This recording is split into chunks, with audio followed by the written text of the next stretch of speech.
আসসালামু আলাইকুম। এটা ছিল আজকে রাতে একদম সিম্পল খাবার, শুধু ভাত আর একটা তরকারি, এইটুকু। তো তরকারিটা রান্না করার জন্য আমি এখানে আলু কুচি করে নিয়েছি আর নিয়েছি কাচকি হচ্ছে শুটকি। আজকে আমি শুটকি রান্না করব। এই তো শুটকিটা রান্না করার জন্য আমি রান্নাটা বসিয়ে দিয়েছি। আর আমি কড়াইয়ের মধ্যে মাত্র 2টা কাঁচামরিচ আর পেঁয়াজ ভেজে নিচ্ছি। দিয়েছি অল্প পরিমাণ হলুদ, মশলাটা না পুড়ে দেওয়ার জন্য দিয়েছি একটু পানি। ভালোভাবে নেড়ে চেড়ে দেবো।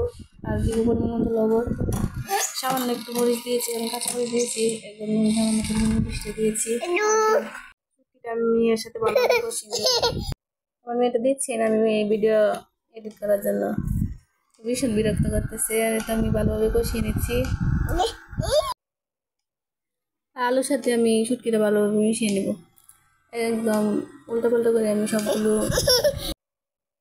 নেড়ে ছেড়ে একটু ভালোভাবে নেড়ে ছেড়ে মিশিয়ে নিয়েছি। আর শুটকিগুলো একদম ছোটো ছোটো, আলুগুলো আমি একদম ছোটো ছোটো করে কেটে নিয়েছি, একদম পাতলা সাইজ করে কেটে নিয়েছি। আর এই তো আমার মিশ্রণটা প্রায় শেষ, আমি একটু কষিয়ে নেব। এবার বেশ কিছুক্ষণ কষানোর পর আমি আবার পরিমাণ মতো ঝোল দিয়ে তারপর বাকি রান্নাটা করে নেব। আর এই তো ঝোল দেওয়ার জন্য আমি ওখানে পরিমাণ মতো পানি দিয়ে দিচ্ছি। আর আলু তার জন্য আমি অল্প একটু পানি দিয়েছি যাতে আলুটা সেদ্ধ হয়।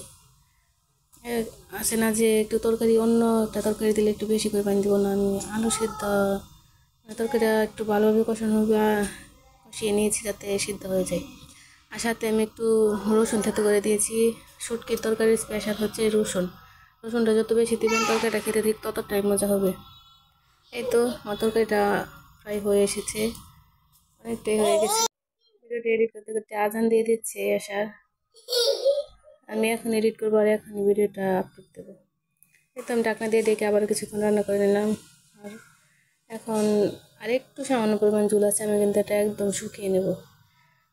পুরা তরকারি আমার কাছে খেতে ভীষণ ভালো লাগে, যেমন গুঁড়া মাছের চচ্চড়ি, শুটকি চচ্চড়ি, এগুলো কিন্তু একদম পুরা হলে আলাদা একটা গন্ধ পাওয়া যায়। আর এই তরকারিটা দিয়ে কিন্তু একদম নিমিশে ভাত খাওয়া যাবে, কোনো দ্বিধাবোধ থাকবে না। দেখেন আমার তরকারিটা হয়ে গেছে, আমি নামিয়ে নিয়েছি। আর এটার কালারটা দেখেন কতটা সুন্দর হয়েছে। আজকের ভিডিওটি পর্যন্ত, সবাই ভালো থাকবেন। আসসালামু আলাইকুম। অবশ্যই আমার বাসায় থাকবেন।